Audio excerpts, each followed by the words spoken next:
ఆ రోజు కూడా ప్యాడ్స్ విషయంలో చాలా దారుణం సార్. అది అనకూడదు కానీ చెప్పాలి. ప్యాడ్స్ కావాలంటే ఏది చూపించండి అని అంటే ఇంత నీచమైన ప్రభుత్వం ఏంది సార్? నాకు అర్థం కాదు.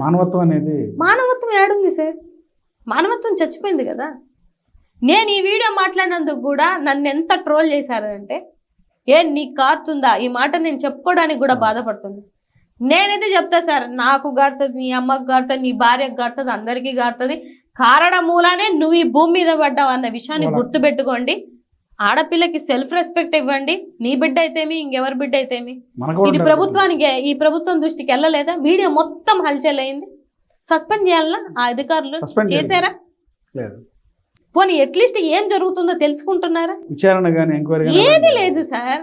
ఇప్పుడు మేం వాళ్ళని, మీరందరూ అనుకుంటారు మనం ఏదో ఈ పార్టీలో ఉన్నాం కాబట్టి ఆ పార్టీని తప్పు పట్టడం కాదు. నిజంగా జరుగుతున్నాయి కదా. జరుగుతున్న వాటిని ప్రశ్నించకపోతే ఇంకెందుకు సార్? ఏ పార్టీలో ఉన్నా కూడా అన్యాయం జరిగితే నేనైతే ప్రశ్నిస్తాను సార్. నేను ఉండలేను కూడా అలాగా, నా వల్ల కాదు. మీరన్నట్టుగానే సోషల్ మీడియాలో ఎప్పటి నుంచి ఓడిపోయిన రోజు మధ్యాహ్నం నుంచి మొట్టమొదటి వీడియో చేసింది నేనే సార్. మహిళల విషయంలో మొట్టమొదటిగా ఫస్ట్ వచ్చిన వీడియో మీదే, నా వీడియోనే. రాష్ట్రంలో మీరు నమ్మరు, ఆంధ్ర తెలంగాణలో అప్పుడు సోషల్ మీడియాలో ఈ గవర్నమెంట్ అరెస్టులు చేస్తుంది, భయపడుతుంది, కేసులు పెడుతుంది అన్న టైంలో కూడా ఎక్కడ ఉన్నారని పట్టుకొచ్చి మరి వేటాడి లాక్కొచ్చి ఈడ్చుకొచ్చి పడేస్తున్న టైంలో కూడా నేను డేరుగా జగనన్నకు అండగా ఉండి నేను వీడియోలు చేశాను. అది నా నిబద్ధత. జగనన్న తెలిసి కూడా ఉండకపోవచ్చు. ఇంతకాలం నుంచి దాదాపు 7 నెలల నుంచి పోస్టులు పెడుతున్నారు, వీడియోలు చేస్తున్నారు. ఇప్పటికేమన్నా జగన్మోహన్ రెడ్డి కలిసారా? అయ్యో కలిసారు సార్. ఏమన్నారు? ఏం మాట్లాడారు? చాలా బాగా మాట్లాడారు. మల్లీశ్వరమ్మ నీ వీడియోస్ చూశాను అని అన్నారు. ఆ రోజు మాత్రం చాలా హ్యాపీ అనిపించింది sir. Hard work pays of అన్నట్టు. జగన్మోహన్ రెడ్డి గారు నా వీడియోలు చూసారన్నప్పుడే నాకు నేను పడ్డ కష్టం 8 నెలలు. ఎందుకంటే సార్ ఇప్పుడు మేము మెంటల్గా ప్రిపేర్ అయ్యి వచ్చేస్తాం పాలిటిక్స్లో. పర్లేదు, తిడతారు, క్యారెక్టర్ అసోసియేషన్ డిసైడ్ అయ్యే వచ్చాం. లేకపోతే నా మెసేజ్లు చూస్తే అన్నం కూడా తినబుద్ధి అవ్వదు. నేను ఒకసారి కాకపోతే ఒకసారి, ఎందుకంటే పబ్లిక్ లో ఉంటాం కదా, ప్రొఫైల్, చుట్టాలు, అమ్మ వాళ్ళు, వీళ్ళందరూ పాలిటిక్స్ లో ఉండరు కదా. వాళ్ళకి ఫోన్ చేసి ఎందుకు మల్లీశ్వరి, నేను బీజేపీలో ఉన్నప్పుడు ఎప్పుడు ఒక బూత్ తిట్టించుకోలేదు సార్. నమ్ముతారో నమ్మరో లేదు, అప్పుడు కూడా ప్రశ్నించేదాన్ని. ఎప్పుడైతే జగన్మోహన్ రెడ్డి గారి కోసం మాట్లాడడం స్టార్ట్ చేశానో ఇంత ఘోరంగా ట్రోల్ చేస్తారా అని నాకు పర్సనల్గా అనిపించింది సార్. అందుకే ఇంకా ఎక్కువగా వీడియోస్ చేస్తున్నాను. ఉన్న ఫ్యాక్ట్ ఏంటంటే, అరే ఒక మంచి మనిషి కోసం మాట్లాడుతుంటే ఇంత ట్రోల్ చేస్తారా అని చెప్పేసి నేను చిన్నప్పటి నుంచి వద్దు అంటే 100% చేస్తాను. ఎప్పుడు ఆ చేసే విధానంలో నిజాయితీ ఉందా లేదా అని చెక్ చేసుకున్నప్పుడు, నిజమైన నాయకుడు వెనకత్తలో ఉన్నాము అని నాకు పర్సనల్గా అనిపించింది. కాబట్టి మా హస్బెండ్ కూడా పాపం ఆయన్ని కూడా తిడతారు, ఫ్యామిలీని లాక్కొస్తారు. అయినా కూడా నేను ఎక్కడ బాధపడతానో అని చెప్పేసి ఆయనే వచ్చి, మల్లీశ్వరి నువ్వు చూడొద్దు వీడియో మెసేజ్లు, పొరపాటున చూడొద్దు. కొంతమంది మెసేజ్లు హోల్డ్ చేసుకోమంటారు. ఎప్పుడైనా మీ వీడియోస్ ప్లే అవుతున్నప్పుడు కింద అసభ్యకరమైన మెసేజ్ వచ్చినప్పుడు మీ ఫ్యామిలీ మెంబర్స్ ఎలా స్పందిస్తారు? అయ్యో మా హస్బెండ్ కి స్క్రీన్ షాట్ అంటే నా బ్యాక్గ్రౌండ్ సోషల్ యాక్టివిస్ట్ కదా సార్. నా బ్యాక్గ్రౌండ్ వేరు, నేను చేసే సేవా కార్యక్రమాలు వేరు.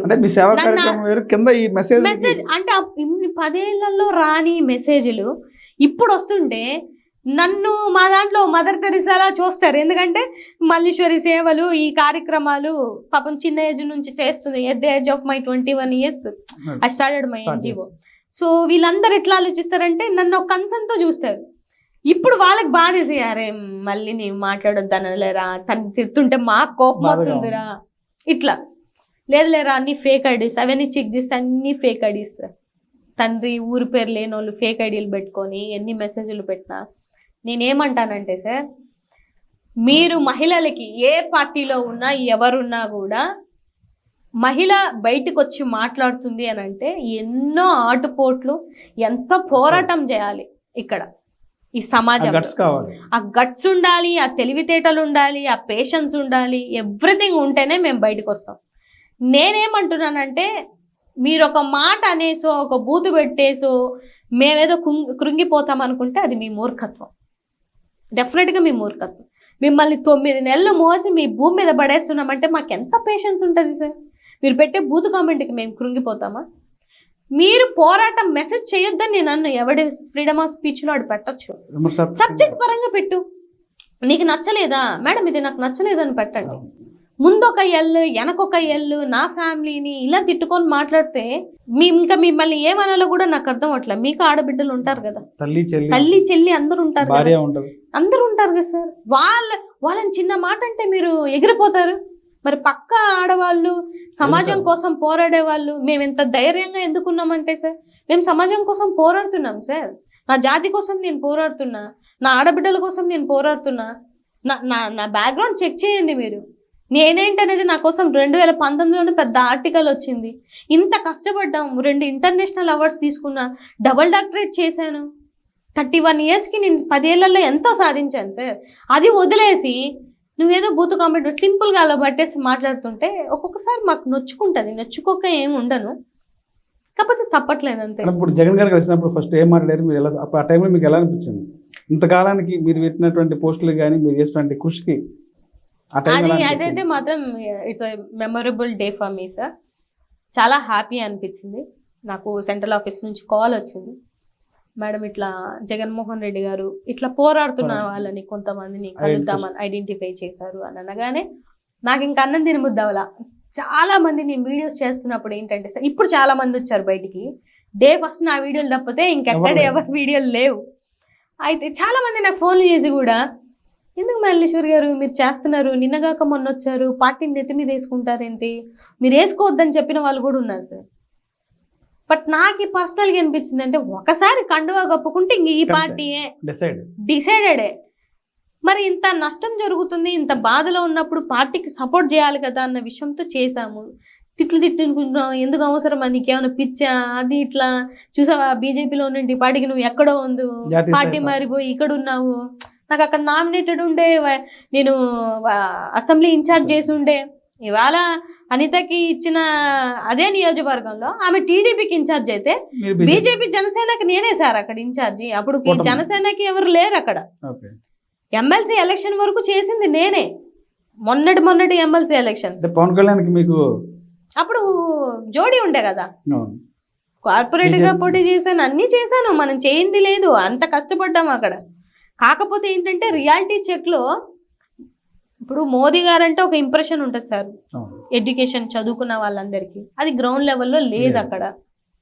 ఎంతకని మనసు చంపుకొని మనం ఉంటాం. అలాగని నేనేం బ్లేమ్ చేసి రాలేదు, నాకు నచ్చలేదు వచ్చేసాను. ఆడ పదవులు ఉండి కూడా వచ్చాను, పదవులు లేక నాకు ఏదో అంటే జరగని కాదు. సంస్థాగతంగా కొన్ని ఒక నియోజకవర్గం అసెంబ్లీగా ఉన్నప్పుడు మీరు చర్చిలకి వెళ్ళొద్దు, అక్కడికి వెళ్ళొద్దు, ఇక్కడికి వెళ్ళొద్దు, మాట్లాడొద్దు అని నా గొంతును హరిస్తే నేను లీడర్ గుండి ఏం లాభం ఉంటుంది సార్? చెప్పుకోవడానికి తప్పే ఉంటుంది, పేరుకే కదా. నేను లీడర్ గుండి చేయలేను. బీజేపీలో ఉన్నప్పుడు ఎప్పుడన్నా పవన్ కళ్యాణ్ కలిసారు? పవన్ కళ్యాణ్ కలవటం కానీ మాట్లాడటం కానీ ఆ సందర్భం వచ్చిందా మీకు? అంటే నేను కూటమి అయినంత, ఇప్పుడు కూటమి అందరూ 3 కండువాలు వేసుకుంటున్నారు కానీ సార్ అప్పుడు అంత ఏం లేదు. బేసికల్గా మోదీ గారు వచ్చినప్పుడు, అమిత్ షా గారు వచ్చినప్పుడు, అందరి మీటింగ్లకి సెంట్రల్ మినిస్టర్లు వచ్చిన ప్రతి ఒక్కరికి ప్రోటోకాల్లో నేను ఉండేదాన్ని. యువమోర్చా తరపు నుంచి బోల్డ్ కార్యక్రమాలు చేసాము. కాకపోతే ఏంటంటే నేను ఈ పార్టీ కదా, BJP, I'm not Janasena. So కాకపోతే ఎలక్షన్ టైంలోనే వాళ్ళు వచ్చి కలుస్తారు తప్పితే ఆయన ఎప్పుడు మన పార్టీ ఆఫీస్కి రాలేదు, మేము ఎప్పుడు అటెండ్ వెళ్ళింది లేదు. ఇప్పుడు పార్టీ జనసేన వైసీపీ పార్టీకి నెంబర్ 2 ఉన్నటువంటి సాయిరెడ్డి గారు రాజీనామా చేశారు, పార్టీ నుంచి బయటకు వచ్చారు. ఆ ప్రభావం ఉత్తరాంధ్ర ఎలా ఉంటుంది? మీరు ఉత్తరాంధ్ర వాసులు చెప్పండి. ఉత్తరాంధ్రలో చాలా ఆయన ఫోకస్ చేశారు, పార్టీని డెవలప్ చేశారు అనేది ఒక ప్రధానంగా ఉంది పార్టీలో. ఇప్పుడు సార్, ఇప్పుడు ఎక్కడి నుంచి ఆయన ఏ స్టేజ్కి ఎదిగారు అన్న విషయం అందరికీ తెలుసు, నేను చెప్పబడలేదు అది. కాకపోతే కొన్ని సిచ్యువేషన్స్ని బట్టి, కొంతమంది తీసుకున్నటువంటి డెసిషన్స్ని బట్టి ఏ పార్టీ వాళ్ళు ఏ పార్టీకైనా వెళ్ళొచ్చు సార్. అది ఎవరు అనేది, నేను కూడా పక్క పార్టీ నుంచి వచ్చిన అమ్మాయినే కదా.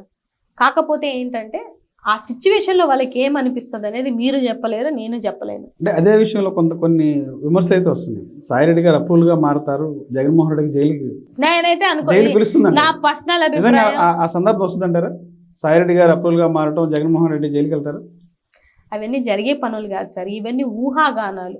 ఎన్నైనా అనుకుంటారు కదా ఊహాగానాలు. నేనేమంటున్నానంటే జగన్మోహన్ రెడ్డి గారు భయపడే వ్యక్తే కాదా అనేది ఈ కూటమి ప్రభుత్వానికే కాదు, పక్క రాష్ట్రాలకు కూడా, ఈవెన్ సెంట్రల్కి కూడా బాగా తెలుసు ఆయన విషయం ఏంటి అని అనేది. నిజంగానే నేను బీజేపీలో ఉన్నప్పుడు సార్, నాకు తెలిసినట్టు వరకు మోదీ గారు కలవమని అడిగినా కూడా ఆయన కలవలేదు.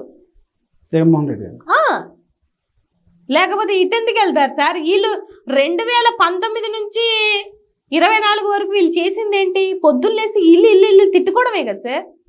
నన్ను చాలా మంది అంటారు, నువ్వు బీజేపీ నుంచి వైఎస్ఆర్సీపీకి వెళ్ళావు అని.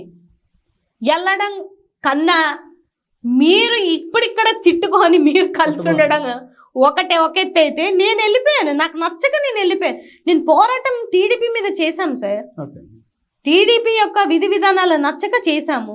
మీరు ఇవాళ అదే టీడీపీని తిట్టుకొని, అసలు ఈ కూటమి ప్రభుత్వం వీళ్ళు ముగ్గురు తిట్టుకున్నట్టు ఎవరన్నా తిట్టుకుని ఉంటారా సార్? మీరు చెప్పండి. నాకు ఆశ్చర్యం కూడా అదే. మా అమ్మని తిట్టారు అని చెప్పేసి మీరెళ్ళి కలిసినప్పుడు మేమెందుకు కలవకూడదు? మరో 10 ఏళ్ళు చంద్రబాబు గారిని సీఎం చేస్తాను చెప్తున్నారు ఆయన. సార్, రాజకీయంగా మనం ఒక పార్టీ పెడితే మన నాయకత్వానికి మనం సీఎం అయితే కావాలని కోరుకుంటారు తప్ప, నేను వెళ్ళి ఈ పార్టీని వాడుకొని, ఈ పార్టీ జనాల్ని వాడుకొని వెళ్ళిపోయి ఇంకొక పార్టీ నాయకుడికి ఊడిగం చేస్తానంటే నేనైతే యాక్సెప్ట్ చేయలేదు.